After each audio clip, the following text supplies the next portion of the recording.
métier consiste à aller chez ces personnes qui sont prescrites par un centre social ou une régie, et puis de faire un diagnostic de précarité énergétique. C'est-à-dire qu'on a des logements qui sont mal isolés, il y a des fenêtres qui peuvent laisser passer l'air, il peut y avoir des moisissures, donc on repère un petit peu tous ces points, et puis on discute beaucoup avec les personnes aussi. Il y a une vraie relation humaine qui se crée très rapidement, au bout de quelques minutes. Les gens prennent confiance. Je recueille tout un tas d'éléments qui vont permettre de réaliser un rapport de visite. Donc vous avez un débit de 10 litres par minute. Donc c'est un petit peu élevé.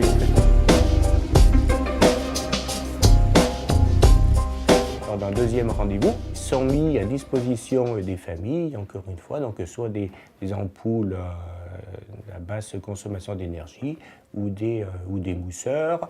Ça peut être aussi des joints que l'on installe autour des portes ou des fenêtres.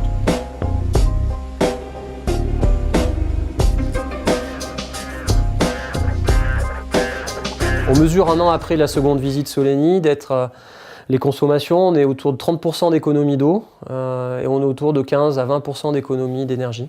Le métier de conseiller Solenni, il se développe dans le cadre de l'insertion par l'activité économique. Donc l'idée pour nous au départ, c'était à la fois effectivement de pouvoir proposer des métiers innovants dans le secteur de l'insertion, notamment un public féminin, donc des métiers où on développe beaucoup de compétences transférables en termes de savoir-être, en termes de relationnel auprès des ménages bénéficiaires, mais aussi en termes de technique, de savoir tout court. Et notre objectif d'insertion aux deux parties, c'est effectivement de leur proposer une sortie emploi.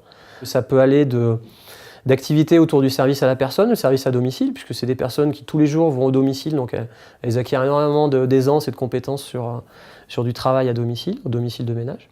Ça peut être des métiers plus commerciaux, technico-commerciaux. Et puis globalement, c'est un très bon levier pour que des personnes se remettent en situation et en dynamique d'emploi et qu'elles retrouvent essentiellement confiance en elles. J'ai toujours été attiré par ce côté humain, en tout cas essayer d'apporter de l'aide aux personnes. Et quand ce projet nous a été présenté, c'est vrai que j'ai été partant, puisque j'allais encore une fois retrouver un petit peu ce genre de personnes et puis apporter à ma façon un petit peu d'aide, quoi. Donc essayons de manière désintéressée, objective, positive, d'apporter des conseils déjà en priorité aux ménages qui en ont le plus besoin. Et ensuite, on peut aussi penser que ces métiers-là pourront être proposés à tout le monde dans le cadre d'une activité marchande classique, en disant voilà, on peut vous proposer de venir, quiconque, vous soyez en précarité ou pas, de venir vous apporter des conseils pour chez vous faire des économies substantielles.